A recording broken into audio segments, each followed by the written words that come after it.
the Arkle is next, the Irish Independent Arkle Trophy.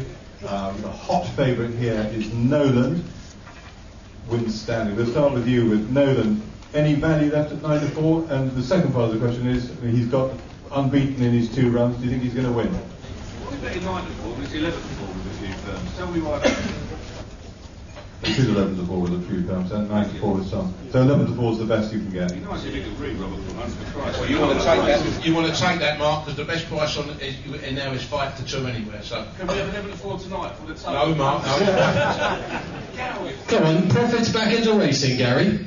Used until the advert. The people are all there tonight. Give me 11-4, Gal. Go on. Have Do you think he's going to win? He'll be on, don't worry. Yes, Nolan, I think it's a certainty. One of the bets of the meeting. I really do. He got Cheltenham when he formed. He won the Super 3 novice. I was at Sandown when he won the other day, and spoke to Paul Nichols after. He was very bullish about it. He said he'd had a running nose. Thankfully, he'd had a running nose after he won at Folkestone. I went back and watched a video of the Sandown performance. He jumped like Desert Orchid. He was superb. People have said, you know, you don't win Arkles. It's too slow to win an Arkle. He never stopped my way to Solzen last year, and he won a World Hurdle the year before.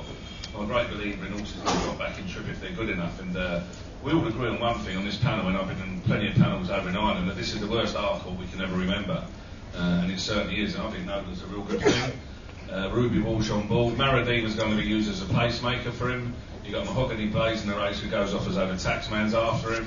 It'll be a strongly run race. Will Tidal Bay get round? Well, even Gazza wouldn't be bad enough to run in this race, would he? I think Tidal Bay, I was told scored very well yesterday in a cross noseband, by the way, and the sheepskin noseband. Howard Johnson's will probably run in the Sun Alliance. When Ruby got off it at Doncaster, he told him, as you know, to run in the Sun Alliance. She was up there. Leslie Taylor, for me, is a flat track horse in a very small horse, a flatbred animal. I think Nolan is really one of the best in the meeting. Paul's run this race before. He jumps well, he's got Cheltenham form, trained by the best trainer around, ridden by the best jockey I've ever seen. I agree with Gary, it will shorten up. We'll wait till a few more G&Ts and we'll all have 11-4 tonight. Andrew? I sort of disagree with Nolan there. There's 2 ways you can look at him. He's won his last 6, he's 2 from 2 at Chapman. But I don't like the fact that he missed 2 years almost. They then put him straight into a lowly class 4 race at Folkestone. Okay, he's won easily, but he's beaten trees. They've then gone to Sandown. Well, the tree that won afterwards, actually. Well, for a tree, it was quick. And then so he's gone to Sandown, he's won there. Maybe Psycho Modo would have given him a race if that not fallen. And 5 of the last 6 Arkle winners have won a grade 1 or 2 novice chase, whereas Nolan hasn't even attempted that company. I don't like the fact that they've avoided top class races with him so far. So if not Nolan, what? It's got to be Tidal Bay. I mean, all the cases Mark made about strong pace and My Way to Solzen dropping back in trip to win this last year, that all applies to Tidal Bay. But he made not 1 serious mistake, but 2 really bad mistakes. I mean, after he ran at Doncaster, I mean, he was turned over at odds of 1-4 by Leslie Taylor. I thought he should have shortened for the Arkle after that, and I ended up backing him at 12-1.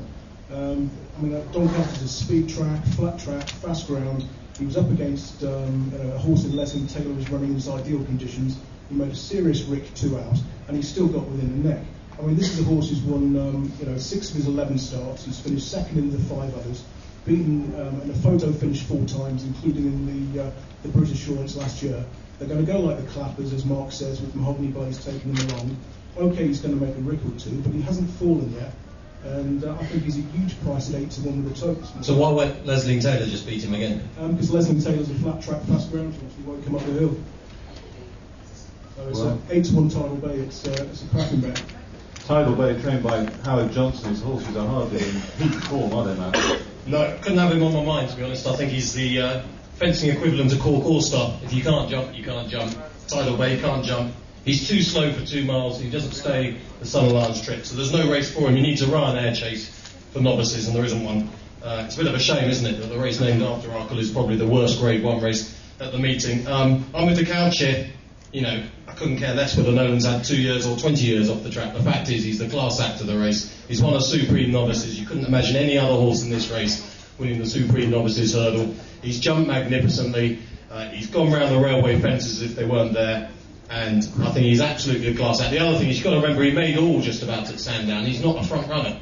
So he did it completely the way that he won't be ridden, I think, at Cheltenham. I think he'll be mid-pack, typical Ruby Walsh stuff. And while I disagree with the couch that Ruby Walsh is the best jockey I've ever seen, I definitely agree with him. Nolan is just the rest are rubbish, isn't it? An awful race. Should be run at If he'd Catterick. been off for 20 years, he'd be the first 27-year-old to win the race, wouldn't he? Yeah, it's just, it's just rubbish, isn't it? Well, that's the only time at Cheltenham on the first day you've got time to go to the bar, isn't it? When the One thing you won't read in Timeform, this race is rubbish. What's the Timeform? You know that you must have clearly top ratings here. Timeform says it's rubbish, don't it?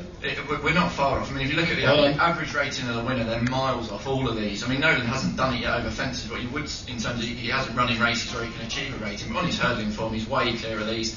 Tola Bay comes out top based on his win at Cheltenham over 2 miles 5, but that race in hindsight just hasn't worked out. Gold medalist couldn't win an egg and spoon, Duke de Renier couldn't win a 2-runner, and Predator's a non-staying hound. There's no strength in depth to Tola Bay's form. I think if Howard Johnson runs him in the Arkle, he's mad. The horse will hit the deck in the Arkle.